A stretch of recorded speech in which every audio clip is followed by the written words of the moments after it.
আসাদুজ্জামান, এখানে আমিনুল আসলে আমি কতজনের নাম বলবো, সবার নামই জানি নাম সহ। এখানে আমাদের আমার চাচা আছে জনাব আসাদুজ্জামান। এখানে আমরা যারা আছি মূলত সবাই কিন্তু একে অপরকে চিনি, জানি এবং এখন সবাই আমার শুভেচ্ছা গ্রহণ করবেন। আজকের এই অনুষ্ঠানে অংশগ্রহণ করায় আমি যেমন আনন্দিত, অভিভূত, তেমনি অনেকটা বিব্রত এই জন্য যে যাদের কথায় আমি অনেকটা উদ্বোস করার মতোই মানি আর। তো ওনাদের সাথে একসাথে চেয়ারে বসা, একসাথে একটা প্রোগ্রামে আমাকে উদ্দেশ্য করে ওনারা এসে এখানে সময় দিচ্ছে, বসে আছে, এই বিষয়টা আমাকে একটু বিব্রত অবস্থা করছে। তারপরেও যেহেতু আমি হাবিব রাজা ভাই যখন আমাকে এই প্রোগ্রামের কথা বললেন, তো আমি আসলে ওনাকে প্রথম বারণই করছিলাম যে ভাই এই ধরনের প্রোগ্রাম বোঝা না, কিন্তু রাজা ভাই আমাকে এত ভালোবাসে যে না, উনি মানে এটা করবেনই, যার কারণে বাধ্য হয়ে আমাকে মানে সম্মতি দেওয়া লাগছে। এরকম আসলে ওইভাবে বলার আমার সাংবাদিকতা এখন যে অবস্থায় আমি আছি বা যে পজিশনে আছি, এই পজিশনে শেকড় এখানে এই কিশোরগঞ্জে, এবং এখানে আমি দীর্ঘ বছর সাংবাদিকতা করছি। আমাদের বড় এদের নির্দেশ করে ওনাদের মানে সহযোগিতা নিয়ে এবং ওনাদের সাজেশন নিয়ে যেভাবে আমরা আগানো যায় সেই চেষ্টাটা আমাদের ছিল, করেছি। কিশোরগঞ্জের সাংবাদিক যারা আছেন তারা মোটামুটি আগে যারা ছিলেন সবাই সহযোগিতা করছেন। তো সেই কারণে সাংবাদিকতাটা হাতে করি মূলত কিশোরগঞ্জেই, এবং কিশোরগঞ্জে আমি আমার লাইফ মানে সাংবাদিকতার জীবনটাকে মোটামুটি ট্রাই করেছিলাম বা চেষ্টা করেছিলাম। তারপরে কিশোরগঞ্জের ভাত হয়তো আমার তখন উঠে গেছে, টাকার ভাতে ডাকতেছে, টাকা চলে গেলাম। টাকা যাওয়ার পরে ওখানে আমাদের কিশোরগঞ্জ সাংবাদিক ফোরাম যেটা ঢাকা, আমি এখন যেটা কথা করতেছি, সেই কিশোরগঞ্জ সাংবাদিক ফোরামের নেতৃবৃন্দ যারা ঢাকা আছেন তাদের সাথে যোগাযোগ করার পরে তারা হলো ওখানে আমাকে ফার্স্ট দৈনিক জনতা চাকরি সেটা 2008 সালে 7 সালে 8 সালে হবে। তো তারপর থেকে ওনারা সহযোগিতা করে আমাকে চাকরি দেওয়ার পরে আমি আমার যোগ্যতা আমার ইয়াতে আমি হয়তো আস্তে আস্তে একটা করে হাউস আমি জনতা থেকে সংবাদে গেছি, সংবাদিক সেটা আমার নিজের ইয়াতে। কিন্তু আমার যে শুরুটা ঢাকায় আমাকে যে মানে জানানোর মতো একটা জায়গা করে দেওয়া, সেটা কিন্তু ঢাকার কিশোরগঞ্জ সাংবাদিক ফোরাম।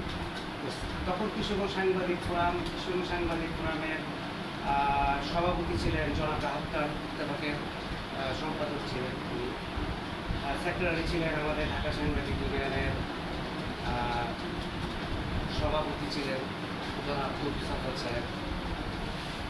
তো ওনারা যথেষ্ট সহযোগিতা করছেন। তারপরে আমাদের মারা গেল ছিলেন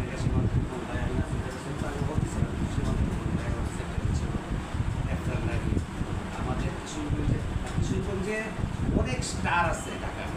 আপনি দেখেন যে জাহাঙ্গীর আলম ভাই বাংলাদেশ কত ছিলেন, ছিলেন।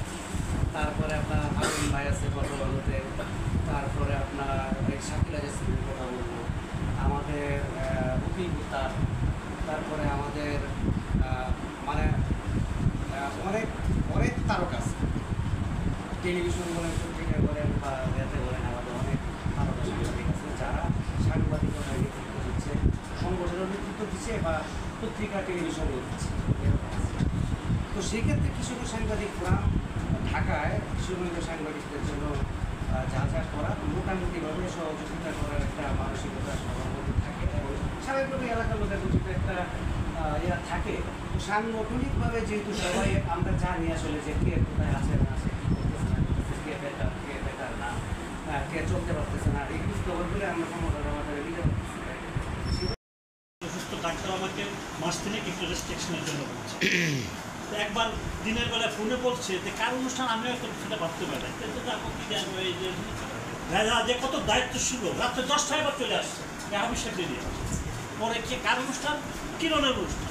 কিরণ আমার অত্যন্ত স্ট্যান্ড, কিরণের সাথে আমার পরিচয় তুমি জানো 2000 সালে মোকারম হোসেন ভুইয়া, তখন কিরণকে আমি ক্লাস সেক্রেটারি প্রস্তাবে নিয়ে আসছেন ম্যাডাম খালেদা জিয়া 2099 সালে আমাদের প্রস্তাবে একটা ট্যাক্স দিয়েছে, দিয়ে আমি কিরণকে চিনি না তখন, কিন্তু তার মাঝে তখন তো সব তরুণ টকবকে নিউজ করে নেওয়া করে এত সে প্রায়ই আসতো তবে কোনো প্রোগ্রাম ছেলেটাকে একটা খুব মানে সাংবাদিকতা করে দেখবে একদিন সাইন করো যাক।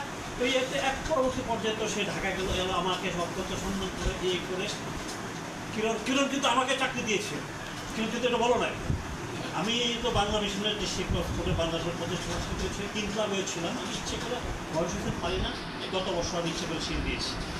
তা আমি বাইতে বাইতে আলাপ করলাম যে নিজেও সেখানে একটা ইংলিশ পড়তে কাজ করে, একজন কিরণ তো আসলে আমার সাথে দেখা করি, আমি বললাম কিরণ একটা ইংলিশ পড়তে কাজ করে, বড় ভাই চলে আসে। পরে আমি ঢাকা বাংলা মিশনের এখানে এটা বলতে সেই জন্য এগুলো শিখতে হয়।